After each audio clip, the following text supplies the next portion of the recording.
Sadhguru, what can I do for my guru? How can I support you? I felt that I want to do something, I don't know what. The best thing you can do is don't poison yourself with all those things. That's the best thing you can do for your guru. I want all of you to remember this. The best thing that you can ever do for your guru, if at all if you feel like you want to do, is that you drop your nonsense and grow. What's the best thing a garden can do for a gardener? To grow and bloom, isn't it? No, we want to do this to you, we want to do that to you. That's not the intention. That's not the goal. The best thing you can do for anybody is, you must do what they want, isn't it? Not what you want. Always this is the problem. The best thing you can do for anybody is, you must do what they want. All this activity,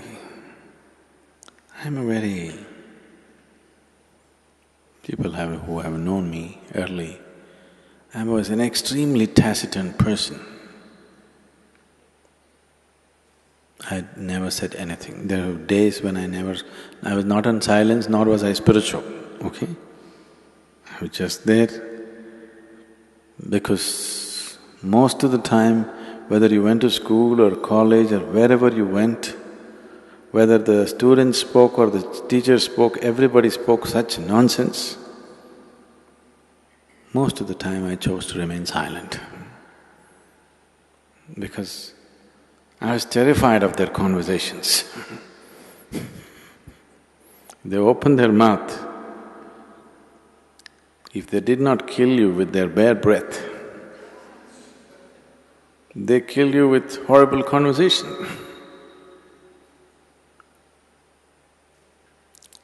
Very few people on this planet can simply joyfully say something, it doesn't matter. You don't have to say some great thing.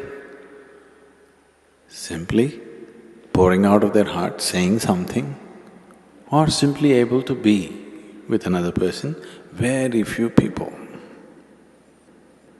All others are desperately trying to be smart, or they're repeating something they heard somewhere, something they read somewhere, some nonsense endlessly.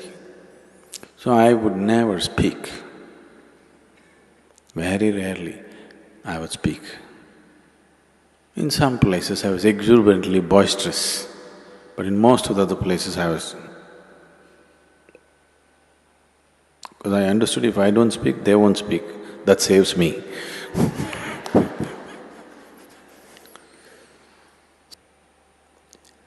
So now all this endless talking, this activity, non-stop, doesn't matter where I am, constantly I'm in groups of people, not even with individual people, constantly with huge groups of people.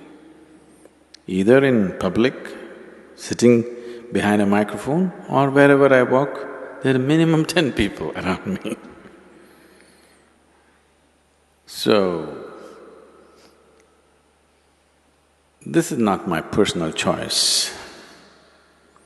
This is a terrible need that there is in the world.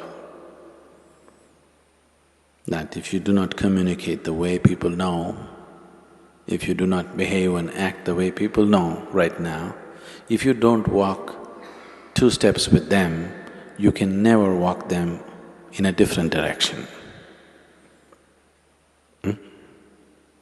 So, there is nothing you can do. The best thing you can do is you grow and blossom. Drop your nonsense. Your past nonsense, you leave it to me, present nonsense you handle. If you do that, that's the best thing. Now suppose you died, even if I died, I will not stop the spiritual part of my activity. So I'm not so concerned about that. Yes, we're concerned. The foundation could be hurt, activity could be hurt, but not the spiritual part of the work.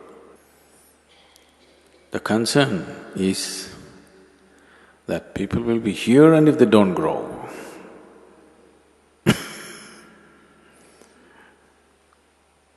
planted people in my garden and they never blossomed. That I'm terrified of.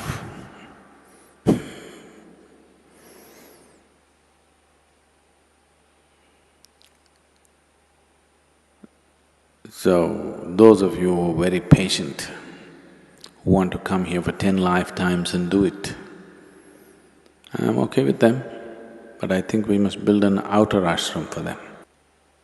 Even here there is, in a way, but we wouldn't like that to be here because of various reasons. We would like everybody who comes here to be absolutely there in the very core of what's happening. I don't want to create a core and a periphery here. Here there's only one burning spot, that's everywhere. So, if you've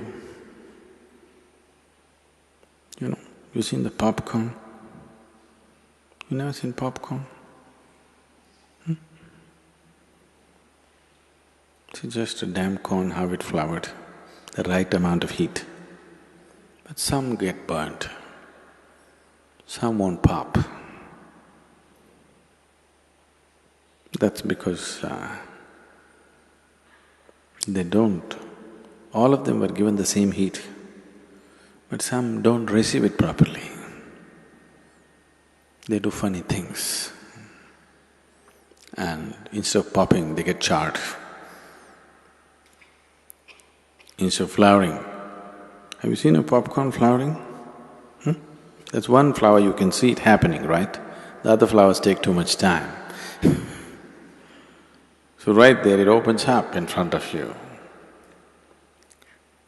So, have you seen this happening to people when they come to inner engineering, Bhavaspandana? In 3 days' time, people are like that. But we don't want them to stop there.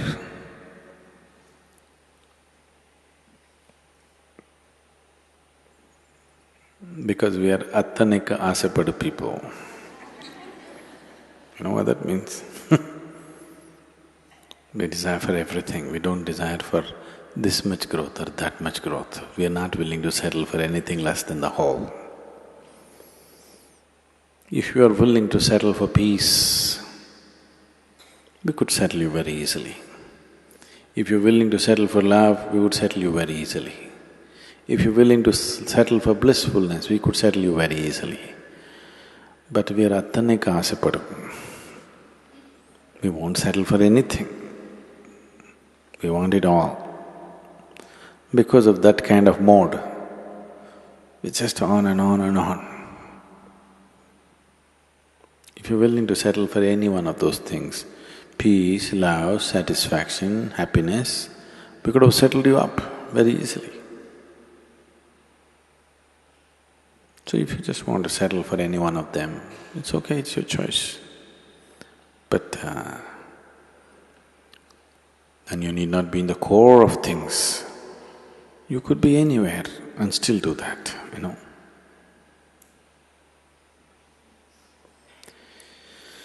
So, what could I do? Especially if Sadhguru is going to die tomorrow, you must blossom tonight, isn't it? So I want you to look at life like this. Either you may die or I may die tomorrow morning. So, something should happen tonight. Isn't it so? So don't think in terms of weeks and months and years and decades or lifetimes. Think in terms of moments. Because life is in moments.